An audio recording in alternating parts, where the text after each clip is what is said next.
In a medical emergency, 90% of the people in North America rely on fire-service-based emergency medical services because firefighters provide multiple skills, timely arrival, and competent care. For EMS, the right response. Firefighters have dedicated their careers to saving lives and property. Firefighters, EMTs, and paramedics are trained to arrive quickly and perform their roles efficiently and effectively, because quick response can mean the difference between life and death.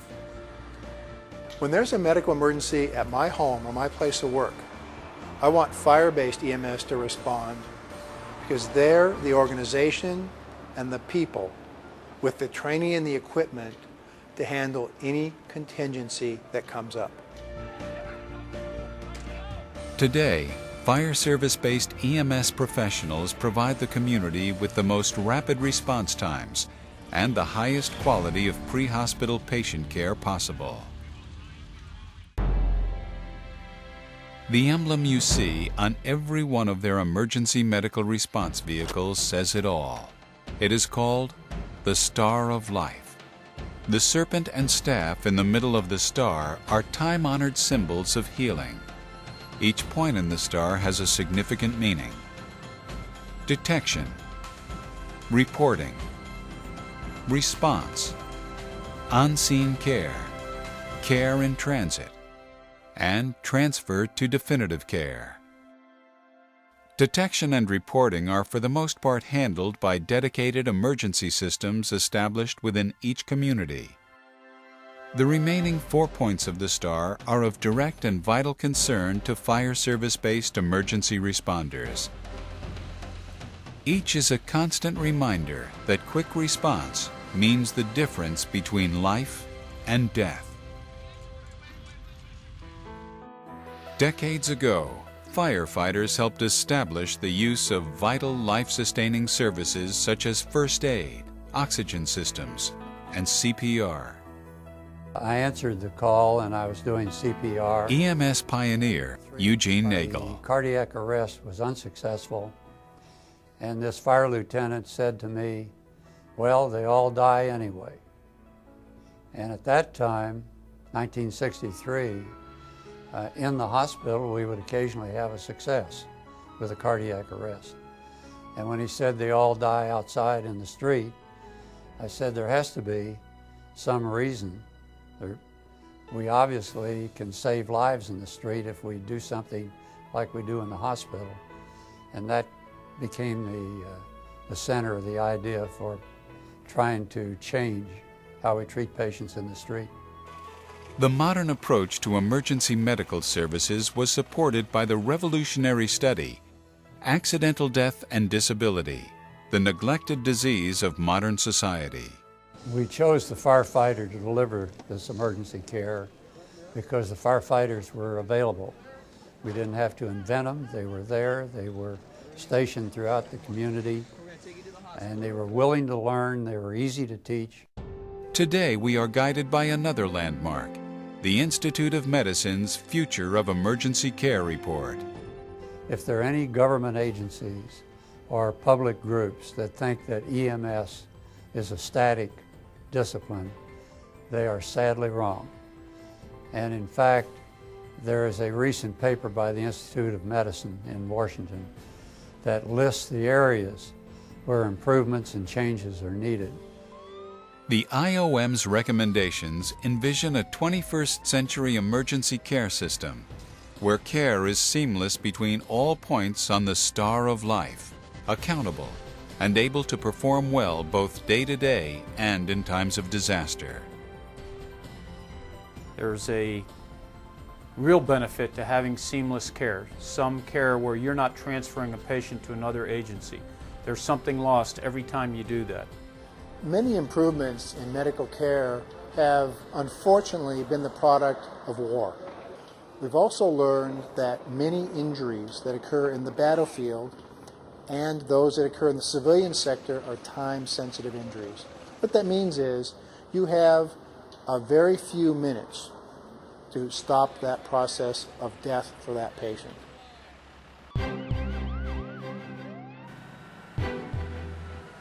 Fire service-based responders are professionally trained to operate within the time-critical windows common to both medical emergencies and fires. A structure fire must be attacked within 8 to 10 minutes after ignition. Firefighters are usually on the scene within 3.5 to 4.5 minutes. In cardiac arrest, brain death typically occurs within 8 to 10 minutes. The time between cessation of the heartbeat and initiation of CPR, defibrillation, and advanced cardiac life support determines the patient's chances for survival. For the treatment of heart attack victims, medical experts, including the American Heart Association, recommend response times of less than 5 minutes. Fire service-based EMS professionals regularly meet such response times. Documented survival rates for cardiac arrest patients are markedly higher for patients served by cross-trained, multi-role firefighters than for those victims served by providers in non-fire service-based systems. For the public, it means you dial one number, 911, and no matter what your emergency, you get the fire department. And the fire department is equipped and trained to handle that emergency, whether it's a fire, an EMS call, or anything else. We are naturally deployed in virtually every community in this country, in every neighborhood in this country. Fire departments are deployed for rapid response. And if emergency response isn't fast, it's not emergency response. You know, we're not going to get any awards for same-day service. It has to be fast or it's not emergency. Response time is also key in cases of traumatic injury. Here again, firefighters work together, performing extrication, rescue, and decontamination, simultaneously providing medical assessments and interventions. Fire-based EMS puts the best things together with various disciplines needed in the community. If you need a response for fire, you need a response for EMS, for hazmat, for dive rescue. We have more or less a standing army that's busy doing many things, but at the same time, when we can add something as efficient as EMS and efficient to the citizens into our system, that's a benefit to the community. I can think of no other systems that come with the complete toolbox, if you will, to handle whatever you can possibly encounter out of the hospital that requires emergency medical care. That is the head and shoulders advantage of fire-based EMS over any other delivery system in our country. When it comes to multi-casualty emergencies, fire service-based emergency medical services are there. During Hurricane Andrew down in Miami years ago, the private ambulances chose not to respond. That's a problem with systems that are not based in a public fire department like ours, where you have to respond. We are going to respond, that's our job, and that's one of the big benefits to the community of having EMS in the fire department. The major change that needs to occur in EMS funding today is to move dollars to where the patient is taken care of. Today, fire-based EMS provides hundreds of thousands of patient care contacts every year that are uncompensated.